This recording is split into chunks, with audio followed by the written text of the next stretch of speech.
Hello, my name is Paul-Beckett, and I wanted to speak today about the concept of a self, or the self.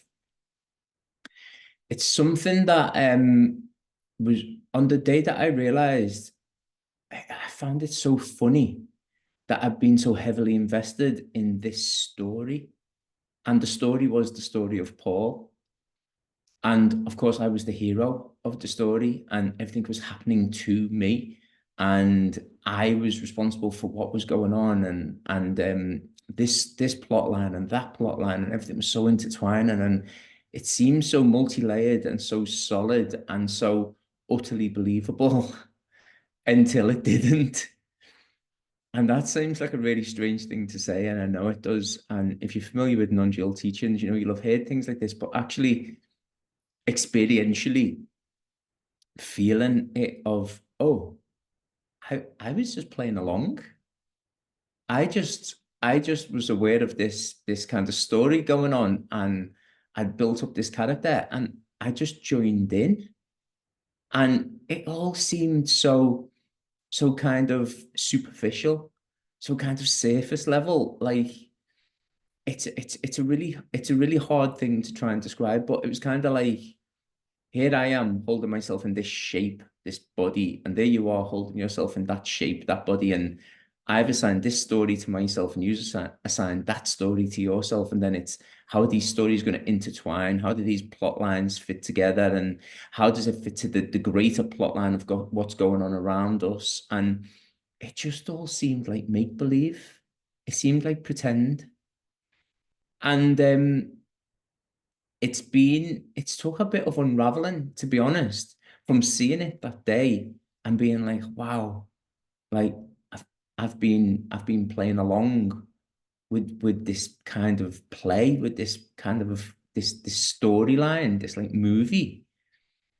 And then to actually integrate in living a life with that understanding is took a minute. Like, it's been 2 years now since I realized my true nature, and it took a while because it's so addictive.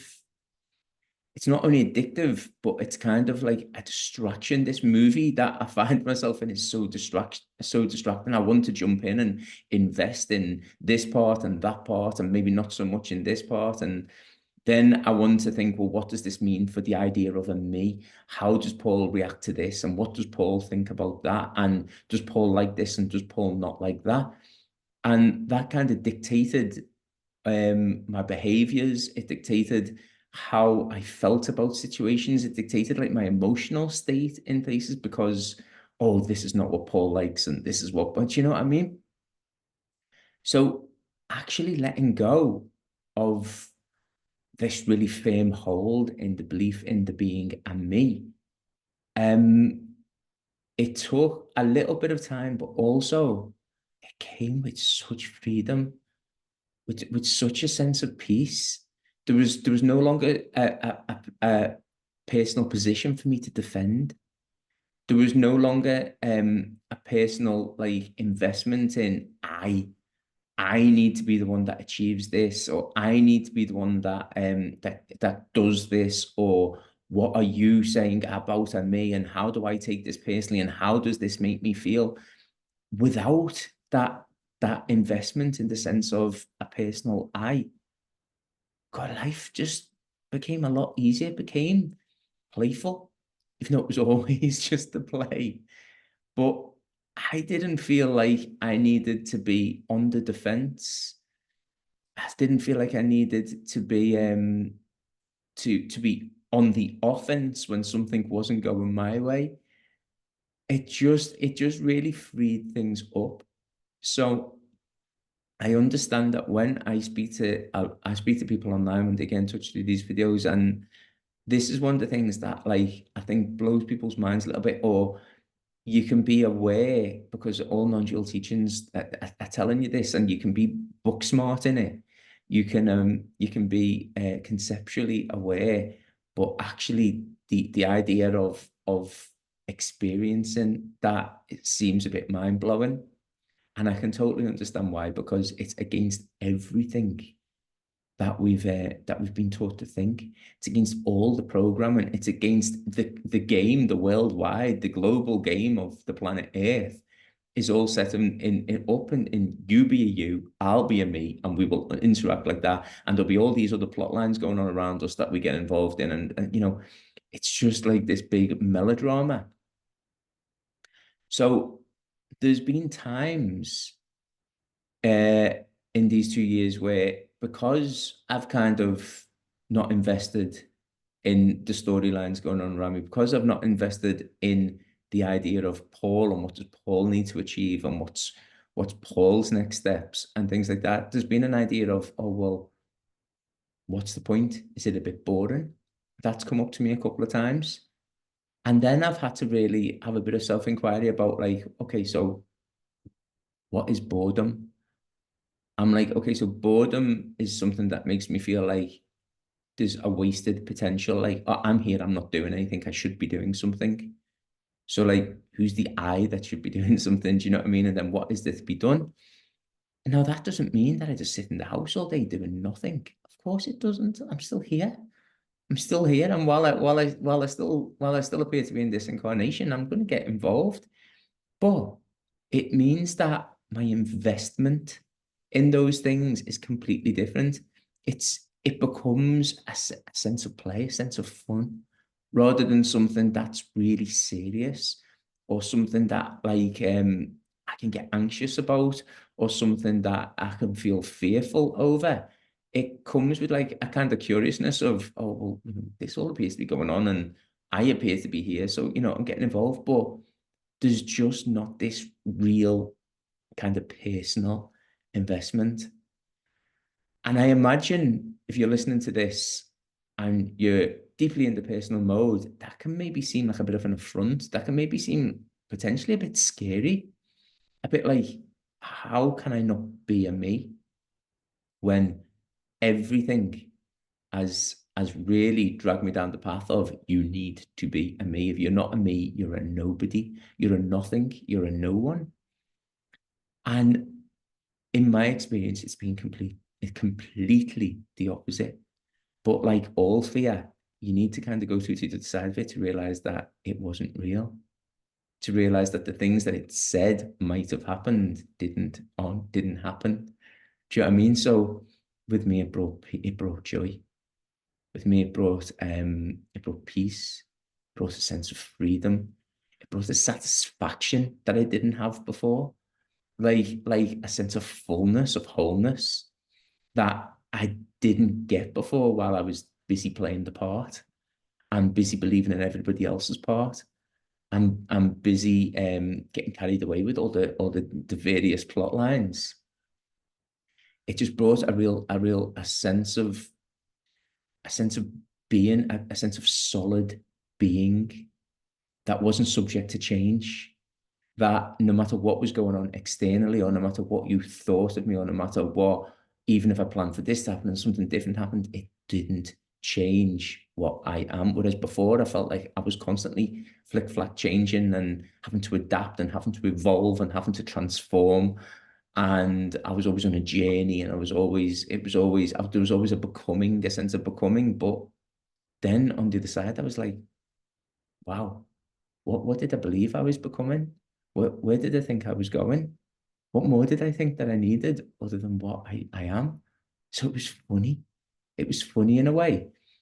And then I started thinking about, you'll also be familiar with the idea, if you're following non-dual teachings, of you're not your thoughts. Okay. So my thoughts appeared to be what was happening. So even on a quiet day in my mind, if I was thinking 5 minutes ago of, right, I need to do this, this needs to happen because and all the reasons why, that was what was happening.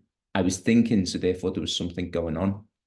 So then, even if my mind went a little bit quiet for, I don't know, a couple of minutes, even, sometimes longer than that, and then I thought again, I was like, oh, something's happening again. I'm engaged in something again. But I didn't have the awareness to think what was going on in that blank space. oh, nothing must have been happening. I would just brush over it like nothing must have been happening. Because if I'm not thinking, I am not. My thinking is me. So if I'm not thinking, I must not be.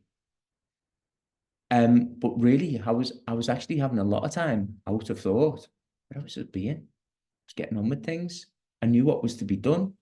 I knew what I wanted to do. There was no sense of agency, no sense of anguish, no sense of anxiety, no sense of guilt, no sense of fear. That only came when the thinking voice came back. So now on the other side of this, I still think, I'm not sitting here like totally empty-headed all day. Maybe some people are, do you know what I mean? So I don't know. I can only tell you my experience, but it's like I think on purpose. Now, it's like thinking's a tool rather than a default mode. And so and times that the mental voice does go a bit wild because it can still do that. I'm aware, like, oh, hang on a minute, something doesn't feel right. I've got this constant commentary going in my head, and I'm forecasting what might happen, or I'm looking backwards and trying to piece things together about what that might mean for what's going to happen or something. And it feels so uncomfortable that I'm able to notice it and be like, oh, there's a better way. There's a better way than this. And there's a lot. I mean, listen, you're going to find loads online, like, Buddhism, all of that about, ways that you can become the witness of your internal monologues, you know what I mean? The way that you can become aware of your thoughts. Because when I started meditating, I'd never meditated before, and I was like, wow, this is impossible. What do people do? This is impossible. It wasn't just impossible, it was painful sometimes. And it was a struggle. And I was thinking, should I be sitting here in battle with myself? Until I realized that I could just let it be. Till I realized that it was just, I think I've probably said this before, but it was just like a TV being on in the background with adverts on. And I'm in the room, but I'm not paying attention to the TV. And I'm not getting drawn into all these adverts and wanting to buy all these things that I don't need and I don't want. And oh, look, what's this new thing? Oh, yeah, oh, I might need it. That's what my thoughts were like. So I realized that I could be still and they could still be there, but not be personal to me, just be something that was apparently happening in the background, not be something that I needed to invest into, not be something that I needed to think that I had to do something about. Whereas before, you couldn't have told me that because my thoughts were me. As soon as I thought arose, I jumped right into it and thought, this is what needs to be done. This is what I need to think about. This is what, do you know what I mean? So that kind of mental space, giving yourself that kind of mental space between what's going on with the mind, because the mind will go on. Do you know what I mean? Maybe you get to a point and it switches off. I certainly am not there yet, but I am at a point where I'm disinvested in it. Not all the time. I'm not going to sit here and pretend to be perfect. Not all the time. Of course, I can still get carried away with things. If something's got a real emotional charge or like a nostalgic thing or something like that, something that can hook me in, of course. I can get hooked in all the time. But I've got a quicker response to be like, oh, at least I know I'm doing this now. I'm not just getting carried along by the current, not realizing that I'm in the current. I know I'm doing it. And so then I can make a choice. Is this something I want to be doing? Are these thoughts making me feel good? Are these thoughts like, did they mean anything? Are they beneficial to me? Does it bring me closer to my peace, or is it taking me further away from it? So I just wanted to share today that idea of disinvesting in the character, disinvesting in the storyline, and noticing your thoughts or that kind of hook, that kind of little bit of bait that dangles for you to bite onto that then drags you along with it. And the reason I'm sharing that is because I think whether there's full self-realization there or not, I think just being aware of that is such a beneficial thing, making that mental space. Because if the thought's not me and I'm still here in this space when I'm not thinking, what am I? What is that thing that's just aware, that's just fine, that doesn't need anything, that's sitting really happily without any investment in anything that's going on? And the thing that, when I questioned that in myself, and then I realized it's exactly the same thing that's apparently looking out of your eyes. So listen, it's easier said than done, but it gets easier the more awareness you bring to it. The more you turn the lights on in those little dark cupboards, the stuff that's in the cupboard just isn't so fantastical anymore. You're like, oh, that thing that looked like a dragon in the dark with shadows on it. Actually, I've turned the lights on, it was just a broom and a pile of books and a thing that just looked like that. Do you know what I mean? So bringing that awareness to yourself and then kind of turning it inward. Have a little go. Don't know. I don't know if it'll be for everyone, because it does, when you first start doing it, it feels like the hardest thing in the world, and it feels like you could never master it. But I don't just think it's something that you should do. I think it's something which at some point or another we all have to do. So mightn't be your point, yeah. Who knows? Who knows? But have a go. I love you. Bye.